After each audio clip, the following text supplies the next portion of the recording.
Hi, all you ATU members. This is Bill Berry, and we are back.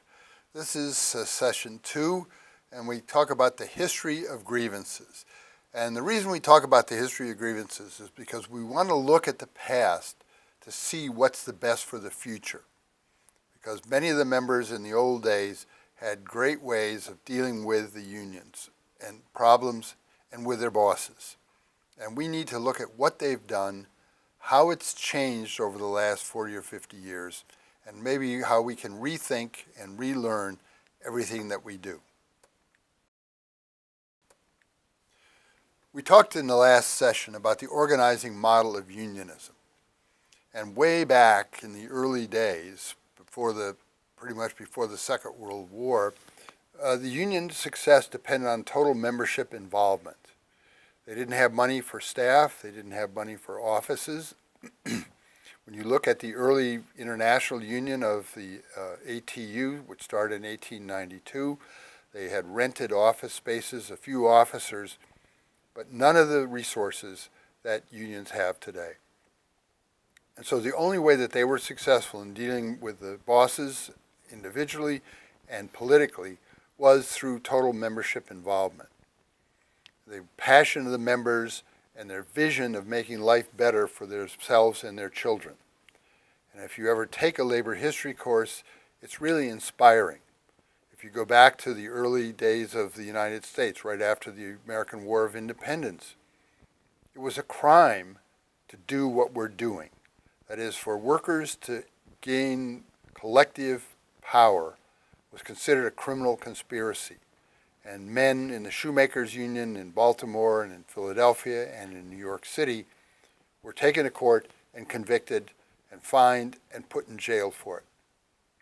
Much later, as workers began to organize, the bosses had a very simple solution.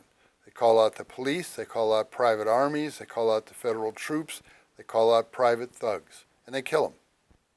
And so we have finally brought a civilization into labor relations after the Second World War. But in the early days, the families, the communities all stood with workers when they had a problem. And we need to look at that and understand what it was. Over time, particularly after the Second World War, unions became more established. They began to have resources, they had full-time staff, they had international and local offices, and they developed the servicing model of unionism, which became dominant structure. And it worked.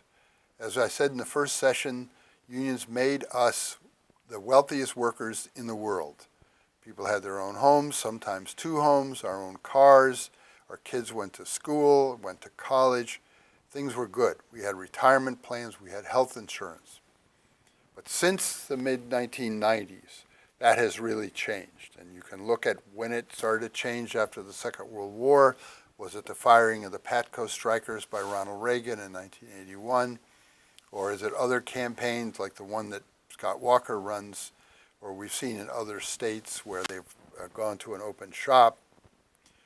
But people then, in the mid-1990s, looked at unionism and said, we're not headed in the right direction. We need to rethink what we do.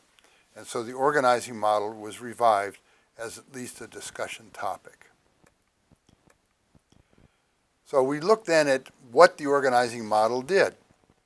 The grievances as unionism developed in the United States were everything, and often people lived in company towns.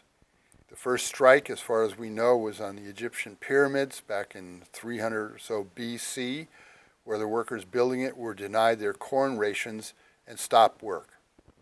And that was one of the most important things that workers did. They looked at pressure points. Where can we pressure the boss to make him do what we want him to do? And often that was work stoppages or slowdowns or activities that now are considered to be illegal.